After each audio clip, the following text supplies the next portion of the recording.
வீட்டுக்கு வந்த முரளியை பார்த்ததும் கதறிவிட்டாள் சிவானி. அவனுடன் வந்திருப்பது டாக்டர் த்ரீலோக் தான் என்பதையும் புரிந்து கொண்டாள். அரண்மனை போன்ற அந்த மாளிகை வெறிச்சோடி கிடந்தது. வேலையாட்கள் ஓர் ஓரமாக கை கட்டியபடி நின்றிருந்தனர். அப்பா எங்க? சிவானியிடம் கேட்டான் த்ரீலோக். மாடியை காட்டினாள் சிவானி. முரளி, த்ரீலோக் இருவரும் மாடிக்கு விரைந்தனர். அவர்களை பின்தொடர்ந்தாள் சிவானி. வேறறுந்த மரம் போல படுக்கையில் கிடந்தார் கோவர்த்தன். அருகில் கண்ணீருடன் அமர்ந்திருந்தாள் மனைவி ஷமீரா. ஸ்டெதஸ்கோப்பை எடுத்து கோவர்த்தன் இறுதிய பகுதியில் வைத்து அழுத்தி அழுத்தி பார்த்தான் த்ரீலோக். நாடி துடிப்பும் சரியாகவே இருந்தது. அருகில் நின்ற சிவானியிடம், நீங்க பயப்படுற மாதிரி ஒண்ணுமில்ல, அப்பாவுக்கு ஒன்னும் ஆகாது என்று தைரியம் சொன்னான் த்ரீலோக். உங்க கணவருக்கு ஒன்னும் ஆகாதுமா, நான் பாத்துக்கிறேன் என்று கண்ணீருடன் கோவர்த்தன் அருகே அமர்ந்திருந்த ஷமீராவுக்கு ஆறுதல் கூறினான். மதுரையில் த்ரீலோக்கிற்கு தெரியாத மருத்துவமனைகளே இல்லை.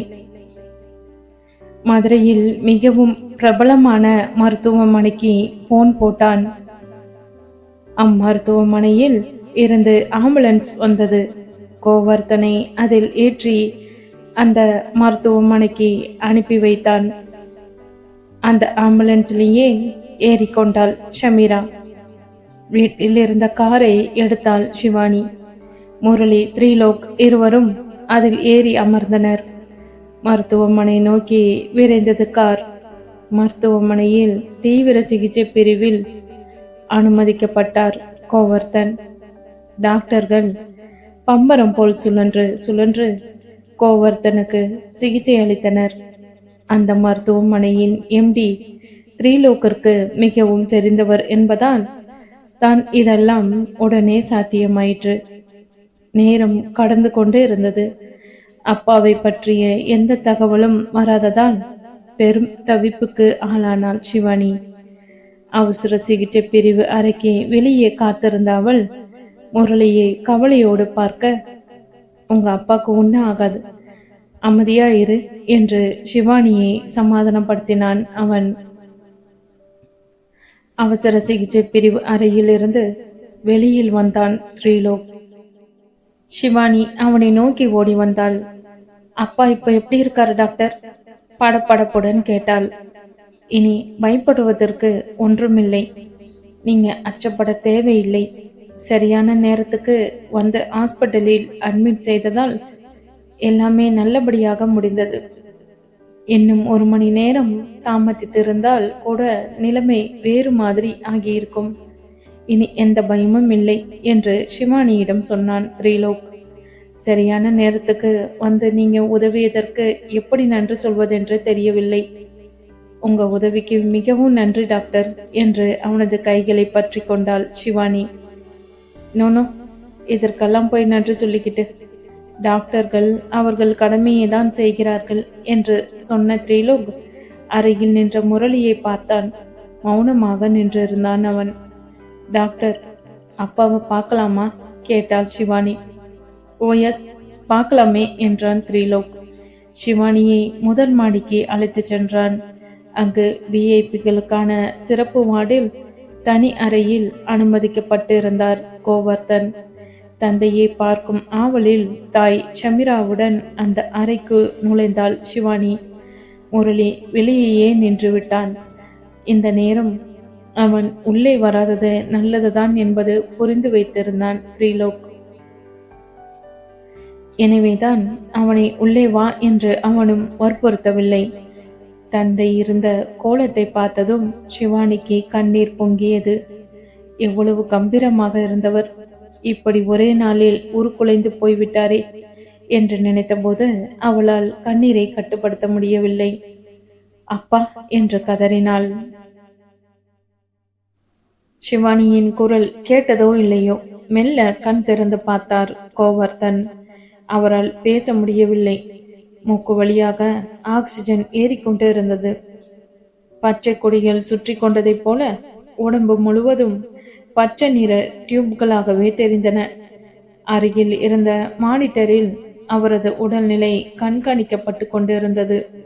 மனைவியையும் மகளையும் பார்த்த மாத்திரத்தில் கோவர்த்தன் கண்களில் கண்ணீர் அரும்பியது. நீங்க கண்ணீர் விடுவதை பார்த்து அவரும் அலறார் பாருங்க. இந்த மாதிரி நேரத்தில் பேஷண்ட் உணர்ச்சி வசப்படக்கூடாது என்று த்ரீலோக் சொன்னதும் கண்ணீரை துடைத்து கொண்டாள் ஷிவானி. டாக்டர், இன்னும் எத்தனை நாளைக்கு அப்பா இப்படி என்று த்ரீலோக்கிடம் ஷிவானி கேட்க, அங்க டியூட்டியில் இருந்த டாக்டர் இப்பதான் சீஃப் டாக்டர் வந்து போனார். இன்னும் எப்படியும் என்ன 2-3 நாளாவது பேஷண்ட் மெடிக்கல் அப்சர்வேஷன்ல இருக்க வேண்டும் என்று சொல்லி இருக்கிறார். அதற்கு பிறகுதான் எதையும் சொல்ல முடியும் என்றார். ஷிவானி த்ரீலோக் முகத்தை பார்த்தாள்.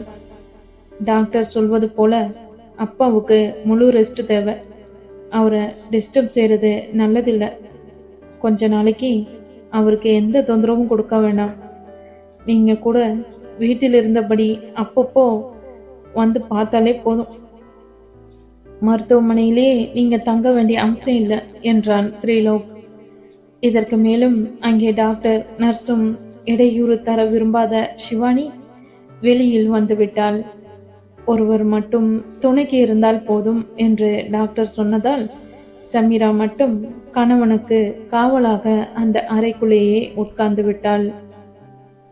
வெளியில் வந்த ஷிவானியிடம், அப்பா இப்போ எப்படி இருக்கார் என்று கேட்டான் முரளி. ஷிவானிக்கு அழுகையே வந்துவிட்டது. அடக்கி கொண்டாள். இப்ப கொஞ்சம் தேவையில்லை என்றான். டே முரளி, இன்னும் 2-3 நாளைக்கு இவங்களுக்கு உதவியா கூடவே இரு. அவருக்கு இனி ஒன்றும் ஆகாது. நான் உனக்காக தான் அவசரமா மதுரைக்கு வந்தேன். ஆனால் இங்க எதிர்பார்க்காம அங்கே சென்னையில் நாம் பார்க்க வேண்டிய முக்கியமான ஆபரேஷன் கேஸ் நாளைக்கு இருக்கிறது. ஆகவே நான் நாளையே சென்னை புறப்பட வேண்டும். மறுபடியும் 3 நாளில் இங்கு வருகிறேன். ஷிவானியின் அப்பா பற்றி என்ன முடிவு எடுப்பது என்று அன்றைக்கு பார்த்து கொள்வோம் என்றான். த்ரீலோக்கிற்கு இருக்கிற பணி சுமை முரளிக்கு தெரியாதது அல்ல. மேலும் அவனுக்கு சிரமம் அளிக்கவும் அவன் விரும்பவில்லை. சரி, நீ புறப்படு. ஏதாவது அவசர தேவை இருந்தால் உனக்கு போன் செய்கிறேன் என்று ஷிவானியை பார்த்தபடியே சொன்னான். Shivani, you don't worry. இனி உங்க அப்பாவுக்கு ஒன்றும் ஆகாது. பயப்படாதீங்க. see you, பை என்று சொல்லிவிட்டு அவளிடமிருந்து விடை பெற்றான் த்ரீலோக். ஆட்டோவை பிடித்து வீடு வந்து சேர்ந்தான். த்ரீலோக் மட்டும் தனியாக வருவதை பார்த்ததும், எங்கப்பா முரளி என்று கேட்டார் சுந்தரவதனம். ஷிவானிக்கு உதவியா இருக்கட்டுமே என்று நான் தான் அவனை மருத்துவமனையில் இருக்க சொல்லிவிட்டு வந்திருக்கிறேன். பாவம் ஷிவானி, பார்க்கவே பரிதாபமாக இருந்தது. அதனால தான். இப்போ ஷிவானியின் அப்பாவுக்கு தேவலையா? பரவாயில்ல என்றான் த்ரீலோக். நல்ல வேலைண்ணா, நீங்க சமயத்துல இங்க இருந்ததுனால உரிய நேரத்துல அவரை போய் காப்பாற்ற முடிந்தது. இல்லனா பாவம் ஷிவானி. மிருதுலாவும் பரிதாபப்பட்டாள். அவருக்கு இனி ஒன்னும் ஆகாதே? மனம் பொறுக்காமல் கனகவள்ளியும் கேட்டாள். இப்போதைக்கு ஒன்னும் ஆகாது. இருந்தாலும் இன்னும் சில செக்கப்களை செய்ய வேண்டியிருக்கிறது. அதற்கு சென்னை தான் பெஸ்ட். நானும் நாளை காலையே சென்னைக்கு புறப்படுகிறேன். 2-3 நாட்களில் அதற்கான ஏற்பாடுகளை செய்துவிட்டு மறுபடியும் இங்கே வந்து அவரை சென்னைக்கு அழைத்து செல்வது நல்லது என்று நினைக்கிறேன் என த்ரீலோக் சொன்னபோது, அப்படியே செய்யுங்க, பாவம் அந்த பொண்ணு. மனம் இறங்கினார் சுந்தரவதனம். சென்னைக்கு புறப்படும் அவசரத்தில் இருந்தான் த்ரீலோக்.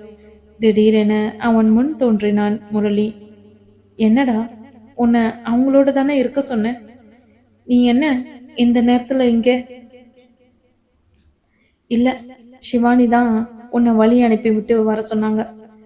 என்னடா, இங்க ஃப்ளைட் பிடிச்சா அடுத்த 1.5 மணி நேரத்துல சென்னை. நான் போய்கொள்ள மாட்டேனா என்ன? நானும் சொல்லி பார்த்தேன். சிவானி கேட்கல.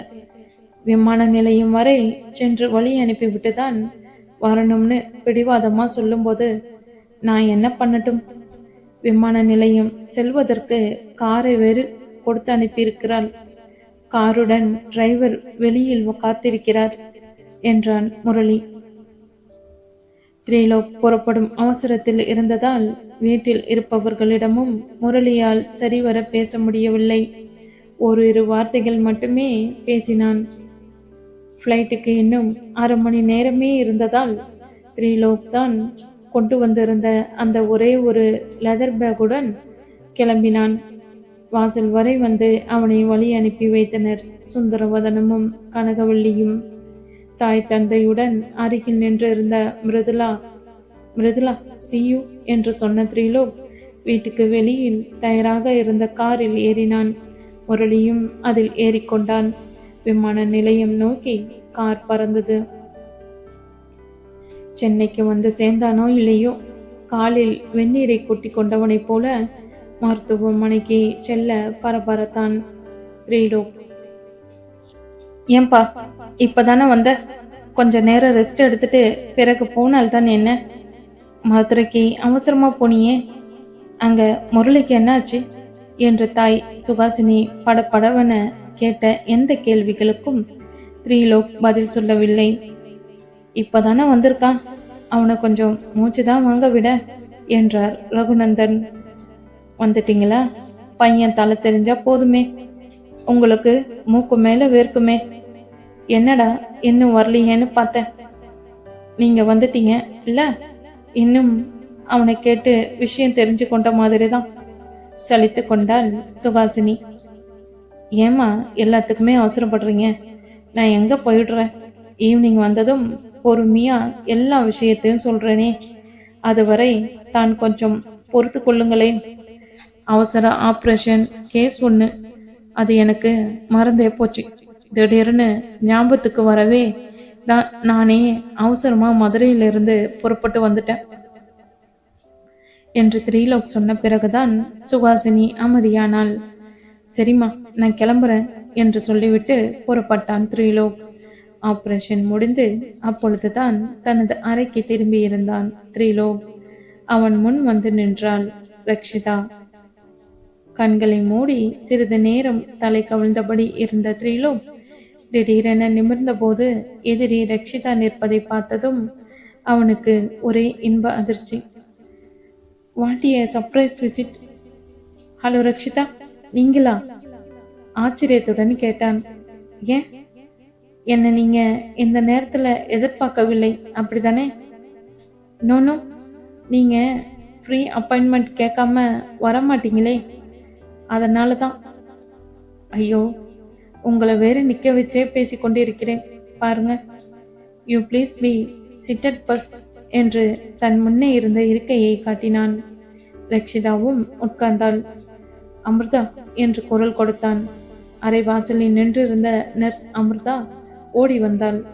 Rakshitha, to you want coffee என்றான். நோ தேங்க்ஸ் என்றாள் ரக்ஷிதா. ஆபரேஷன் முடிந்து இப்பதான் வந்து உட்கார்ந்த. எனக்கு சூடா காப்பி அருந்த வேண்டும் போல் இருக்கிறது, அதனால தான். சரி, எனக்கும் சேர்த்தே சொல்லுங்க புன்னகைத்தாள் ரக்ஷிதா. அமிர்தா 2 காபி என்றான். Yes doctor. வெளியேறினாள் நர்ஸ் அமிர்தா. என்ன, உங்களிடமிருந்து ஒரு ஃபோன் கால் கூட காணுமே ரக்ஷிதாவிடம் கேட்டான் திரிலோக். என்னது, காணுமா? எடுத்து பாருங்க உங்க செல்போனை. எத்தனை மிஸ்டு கால் என்னுடையது இருக்கும்னு தெரியும். மேசை மீது இருந்த செல்போனை எடுத்து பார்த்தான் திரிலோக். அவள் சொன்னது போலவே அவளுடைய மிஸ்டு கால்கள் தான் இருந்தன. இதை பார்த்ததும் sorry, I am very sorry Rakshitha என்றான். எத்தனை தடவை தான் ஃபோன் போடுறது? எந்த நேரம் போட்டாலும் பிஸி பிஸி அல்லது சுவிட்ச் ஆஃப் என்றுதான் வருகிறதே தவிர ரெஸ்பான்ஸே இல்லை.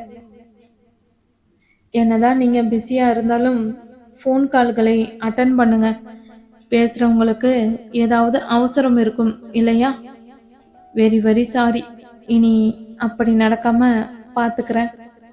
ரக்ஷிதாவின் கண்களையே பார்த்தான். அந்த பார்வையை தவிர்த்தாள் ரக்ஷிதா. ஆமா, இந்த 2 நாளா அப்படி என்ன உங்களுக்கு பிஸியான வேலை தெரிஞ்சுக்கலாமா? மருத்துவமனை ரெஸ்டாரண்டில் இருந்து சூடான 2 காபி வந்தது. ரெஸ்டாரண்ட் பாய் அவற்றை த்ரீலோக் முன்பாக டேபிளில் வைத்துவிட்டு சென்றான். முதலில் காபி சாப்பிடுங்க என்று சொன்ன த்ரீலோக் தனக்கு முன்னே இருந்த காபி டம்ளரை எடுத்து அதில் இருந்த காப்பியை ருசிக்க தொடங்கினான். ரக்ஷிதாவும், ஏன் காப்பி என்றால் உங்களுக்கு அவ்வளவு இஷ்டமா? நான் பார்க்கும் போதெல்லாம் காப்பி தான் சாப்பிட்றீங்க. அம்மா பழகி விட்டுட்டாங்க, விட முடியல. இங்க நம்ம மருத்துவமனை ரெஸ்டாரண்ட் காப்பி ரொம்ப சூப்பரப்பா இருக்கும். ஆனால் குடிக்கணும்னு தோணும் போது வரவழைப்பேன். ஏன் உங்களுக்கு காப்பி பிடிக்காதா? அப்படியெல்லாம் இல்லை, நோ கம்பல்ஷன். கொடுத்தால் வேண்டாம் என்று மறுப்பதில்லை. நான் உங்களை பார்க்க வந்த நோக்கமே வேறு. அதை விட்டு வேறு எதையோ பேசிக்கொண்டு இருக்கிறேனே. ஆமா, 2 நாளா நீங்க எங்க தான் போயிருந்தீங்க கேட்டாள். பாத்தீங்களா, நீங்க வந்தா எனக்கு எல்லாமே மறந்து போயிடுது சிரித்தான் த்ரீலோக். உங்களை நீங்களே மறக்காம இருந்தா சரி, சொல்லுங்க. பதிலுக்கு அவளும் புன்னகைத்தாள். மதுரையில் எனக்கு ஒரு நண்பன், பெயர் முரளி. பாலிய நண்பன். தெரியாமல் காதல்ல மாட்டிக்கிட்டான். காதல்னா பிரச்சனை தானே, உங்களுக்கு தான் தெரியுமே. என்ன சொல்றீங்க த்ரீலோக்? எனக்கு என்ன தெரியும்? முன்ன பின்ன காதலிச்சவங்களை கேட்டாதானே இதெல்லாம் தெரியும். முன்ன பின்ன காதலிச்சா அது காதல் இல்லை, மோதல். ஒரு முறை, ஒரே ஒரு முறை வருது பாருங்க, அதுதான் காதல். ஏன் உங்களுக்கு யார் மீதும் காதல் வரவில்லையா? இருந்தா சொல்லுங்க. மனசுக்குள்ளேயே மூடி மறைச்சு வச்சிருந்தா ஹார்ட் வெடிச்சிடும். பிறகு அவ்வளவுதான்.